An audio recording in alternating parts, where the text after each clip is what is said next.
Picture this, your field, completely full. We got some fusions, we got some exceeds, we got some synchros. We got all the big ace monsters out there. Our opponent has nothing but a single back row card.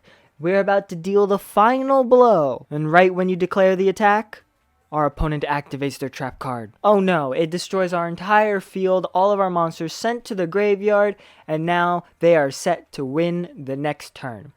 We've all been in that situation before, but with this deck, you'll never have to worry about that again.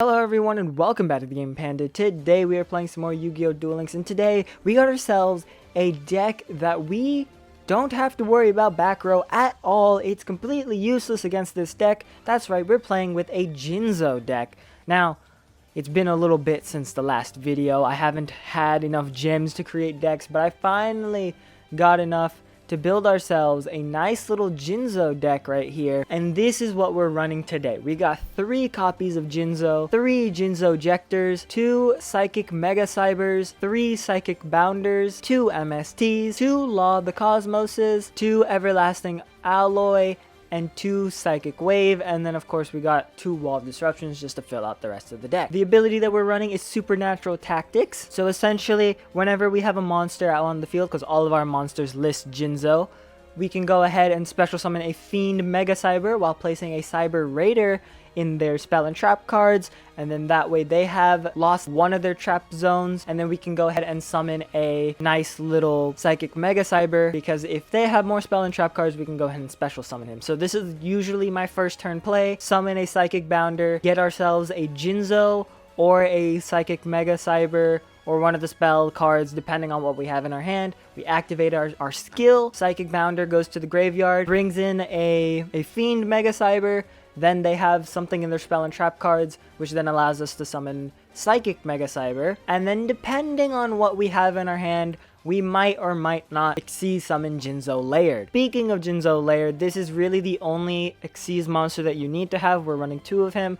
But then for the rest of the extra deck, we have a bunch of regular level 4 and rank 6 monsters. So we have a Dark Rebellion Xyz Dragon, Abyss Dweller, Kachikochi Dragon, Utopia, Photon Strike Bouncer, Force Focus, and Catgirl Magician, just to fill out the rest of the extra deck. Put in whatever rank 4 or rank 6 monsters that you're happy with, and that's the entire deck. Now with that being said, guys, let's go ahead and get ourselves right into a duel. Alright guys, we found our opponent here. We got Redo playing in Bronze rank 7, playing as a Yuya Sakaki. Okay, so this can go one of 2 ways. We either win or we lose. Yep. Yep. Mm-hmm. Yep. And we're going first, which I do prefer going first, surprisingly. I usually don't like going first with my decks, but this one I'm a-okay with it just because we don't start off with the cards that we want. Okay, never mind. Forget it. Forget what I said.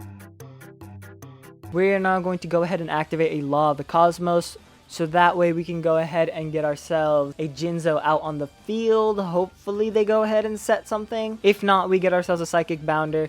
They set Ultimate Providence. Okay, good to know, good to know. But now we can go ahead and special summon a Jinzo right off the bat. And then we're going to set an Everlasting Alloy, just in case if they are able to negate the effects of Jinzo.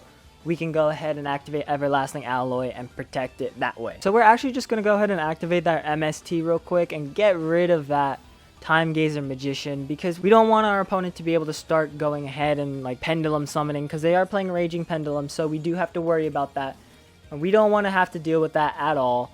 So we're just going to go ahead and get rid of that immediately. They're not going to be able to pendulum summon, luckily, because we got rid of that Time Gazer Magician, so we're all set. But he will be able to activate his Raging Pendulum effect, but he shouldn't be able to use it quite yet, so we're pretty much set here. He can go ahead and attack us or like do whatever he wants, but we should still be good. He's going to attack us for some reason. Okay, we both go down. I don't know why he would want to do that, but okay, sure. We can now go ahead and take the opportunity to use Psychic Bounder. We're going to add a Psychic Mega Cyber to our hand. He activates Providence. We can't activate what? I wanted to activate Everlasting Alloy. Oh, we don't control a Jinzo. My bad. That's on me. You stupid. That's fine. I should have remembered that he had an Ultimate Providence, but it's okay. He only has one card in his hand and both of our fields are essentially empty. He activates Swords of Revealing Light. Of course that's the card he draws. Of course it is. We do get another Psychic Bounder, so we have another opportunity at this. We activate Psychic Bounder's effect. Yes. Then we can go ahead and add a Law of the Cosmos to our hand. That's fine. Then we can go ahead and activate Law of the Cosmos. We're gonna let him set something. Let's see what it is. He sets Trap Hole of Spikes. Okay. Well, then we get to summon a Jinzo. Can't activate it. And then we can actually... You know what? Yeah, that's fine. That's fine. We can go ahead and activate our skill, and then we can send Psychic Bounder to the graveyard, summon a Fiend Mega Cyber, and then now we've blocked up one of his trap zones there, and then we can go ahead and end our turn. I would summon our Jinzo Layered, however, Jinzo Layered doesn't negate all spell and trap, or all trap cards while on the field, which is the major issue. Speaking of negating all trap cards, when we have a Jinzo out there, we can't activate Wall of Disruption. Wall of Disruption's a useless card after we have Jinzo out. If we don't have Jinzo out, we're good. We can have Wall of Disruption out there, and it's mainly just there for a backup if we have Psychic Bounder, and let's say they like negate something or whatnot. But let's see, they activate Sky Iris. Okay, we should still be safe. Okay, so now they can Pendulum Summon 2 and 3. That's it. What are they Pendulum Summoning that's levels 2 or 3? Oh, Time Gazing Magician's level 2 or 3. Okay, that's fine. Swords of Revealing Light should be going away now. Oh, he's got another Time Gazer Magician. Okay, that's gonna be an issue because then he can use his Raging Pendulum effect and everything. And oh, yeah, no, that can be a big issue. I'm gonna go ahead and set our Wall of Disruption just because I have a feeling Jinzo's gonna go down next turn. What? Why did he? What is this guy doing? Why did he not Pendulum Summon? Why did he not set his Time Gazer Magician? That's so weird. Why would you do that? He could have won. He had a shot. All right, I guess he just surrendered. He had a shot too. If he had used his Time Gazer Magician in his Pendulum Zones, then he would have been able to bring out Raging Pendulum Dragon, and then he would have been able to do some stuff. But that's okay. I don't know what this guy was thinking, but that's a win. That's a win. Jinzo did something. It definitely helped. But you guys can see how quickly we were able to get Jinzo out there twice, and we didn't even get to use Psychic Bounder and Psychic Mega Cyber, whatever their names are. We didn't get to use like our big combo, but it still worked. Like, we didn't even get to use Jinzo Jector. Jector is actually insane. He becomes a Jinzo while on the field, so Everlasting Alloy works with him. That's really when you want to use Everlasting Alloy, so that way you don't lose Jector, and then you can then tribute Jector to add a Jinzo to your hand, and then you get to reveal all the spell and trap cards on your opponent's side, and then if there's trap cards among them, which there usually is, you can then summon that Jinzo that you just added to your hand, and then it gets really interesting from there. But you guys can see how this deck has some nice little synergies amongst itself.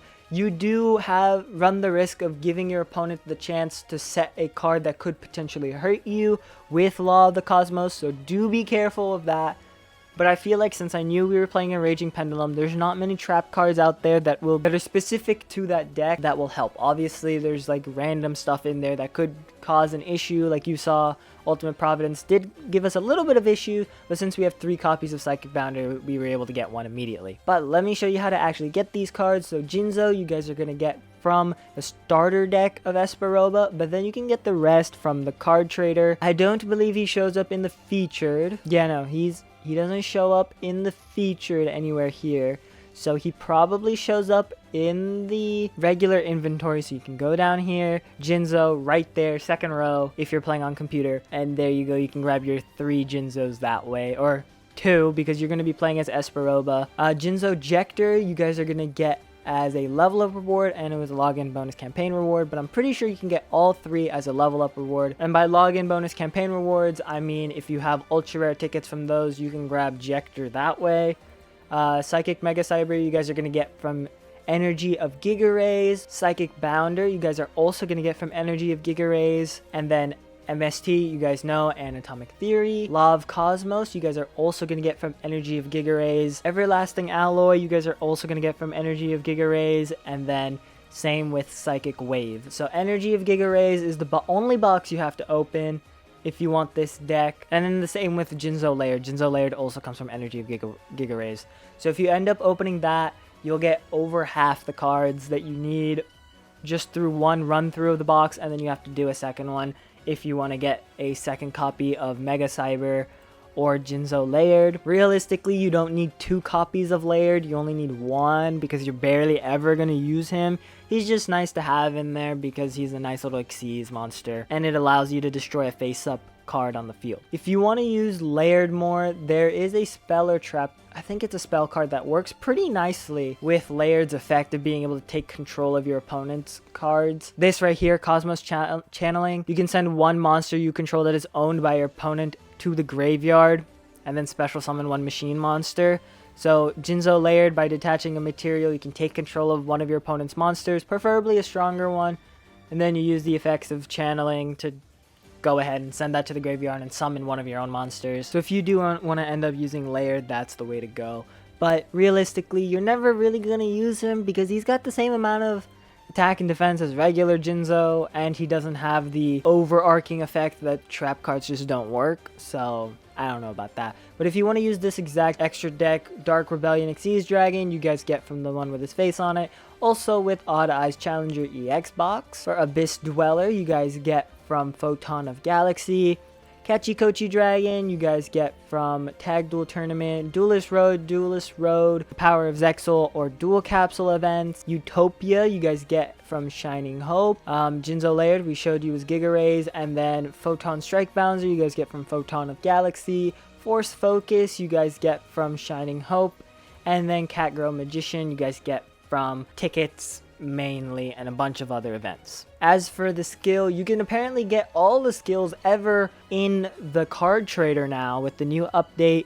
So you can go ahead right over here. You can do a skill lottery if you want, but I'm pretty sure you can get it from exchange skill. You just go in, trade, and select any of all the skills that are here. So there's no more lifetime mission reward skills. They're all in the card trader. So just go ahead and get those and you'll be all set. But with that being said, guys, I hope you guys enjoyed. Make sure you guys leave a like, subscribe, turn on those post notifications, and let me know down in the comments below, what do you guys think of the new update? The new interface is kind of weird in my opinion. I'm not sure how I feel about it, but let me know down in the comments below, and I'll see you guys next time. Peace.